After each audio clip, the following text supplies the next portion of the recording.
એટલે નરસિંહ મહેતા 5 હાથ વરના ત્યાં તો બોલી ન શકતા. તમને બધાને ઇતિહાસ તો ખબર છે. ગાંડા જેવા ઘણા હતા, બોલી જ ક્યાં શકતા હતા. કોઈ મહાન સંત જુનાગઢમાં કે કંઈ પધાર્યા અને એમના જે વડવાઓ છે એમના પરિવારના એ છોકરાને એમની પાસે લઈ ગયા અને હાથ જોડીને કીધું કે બાબાજી ये बच्चा है लेकिन बोल नहीं सकता. हाँ, बोल नहीं सकता, गूंगा है, 7 साल का हो गया लेकिन गूंगा है, कुछ कृपा करो.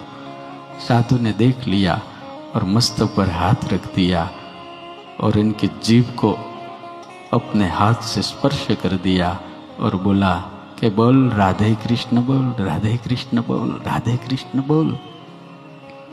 અને એની મિનિટે ઓલો નાનો એવડો છોકરો રાધે કૃષ્ણ કરવા માંડ્યો. અને સાધુ એટલું કીધું कि ए बच्चा बोलेगा ने तो पूरी दुनिया सूरज चांद रहे तब तक इनका गाना गाएगी.